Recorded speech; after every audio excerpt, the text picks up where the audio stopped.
Hey, I'm here with Joe Rotella, and we are creating an underwater sea reef, right? Absolutely. I love 3D projects, so I started with a collage here, and then I screwed on a piece of driftwood, and then I made my own coral using craft plastic. So cool. So I just need to start, right? You need to start. So grab a sheet of the craft plastic. Now you can stamp on this, paint on it, marker it, and it comes with a protective sheet on both sides. Peel that off first.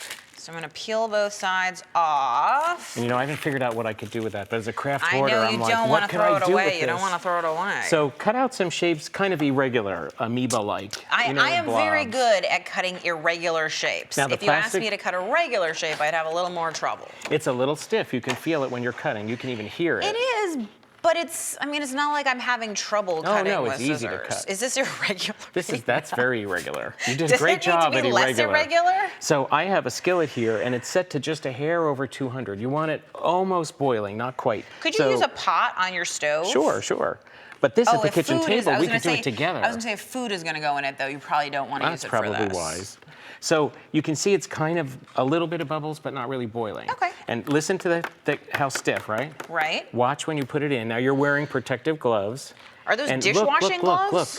Once it's in, look how easy it molds. Oh my That was my reaction. Now, as soon as it's out, make sure you tip the water out.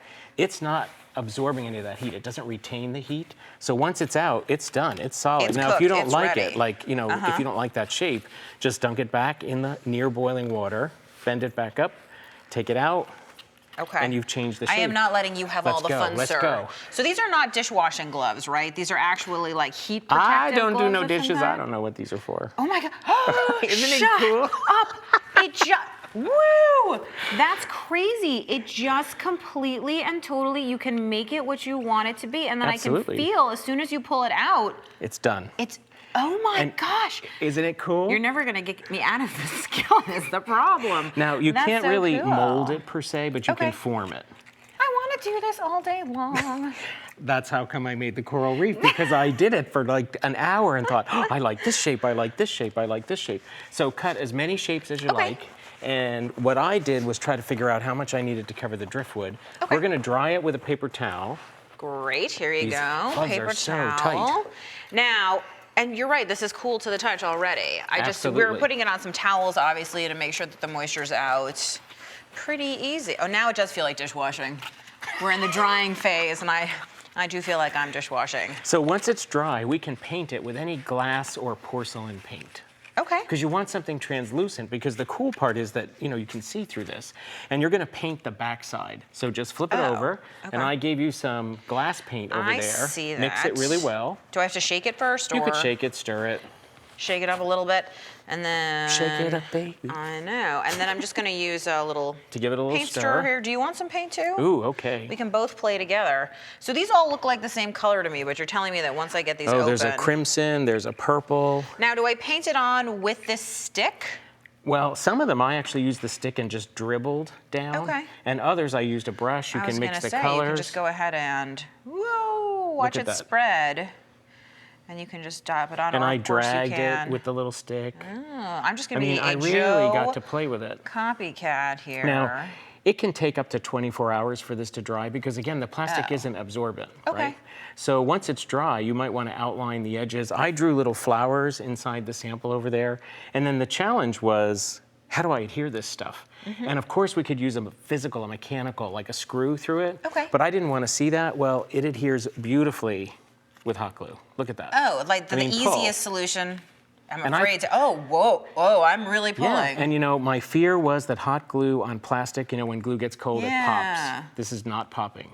So I wrapped a piece of driftwood with some lights, and then hot glued on all my coral. I think I'm gonna add a title, I'm not sure yet, but I just love it. I think it would be cool on another piece of wood with lights through it, just as a stand or a lamp. I love it. Well, let's look at some of the ones that you've brought that you've already colored and painted there, and maybe you can take us a little bit through. So I'm particularly interested in the one that has the flowers, which isn't shrunk, but it's sort of flat. What did you do to that? It has so much texture. Oh. So you just, and then you painted within almost coloring book style. In the recessed areas. Okay. Right? And then let's bring in like that clear dotted one I love with the gold edge. So this was dotted, and then after it was dry, you can use a permanent gold pen and just go around the edges. Oh, so could you do this with paint markers if you didn't have glass paint? Paint markers work great. Now, would regular acrylic paint work, or it has to be a glass paint? I think you'll have better luck with a translucent glass or porcelain paint. Because I'm just realizing with that green and pink one, if you hold it up and we can sort of see the light go through it, if it's not translucent, obviously you're going to lose that beautiful effect. And the reason we paint on the back side is because you want the shininess of the front. You know, a lot of folks say these look like Dale Chihuly. Totally and completely. That's the first thing I thought, actually. And if we look over at the finished piece, I can see that you have put lights into it? Just battery-operated lights. I buy them anytime I can find them, and I love to wire things. And I think it makes a huge difference to see the light through those little shapes and forms. Joe, I have to tell you, I think one of my pots is in trouble because it's going to become a dedicated plastic melting pot. That's really cool. Thank you so much.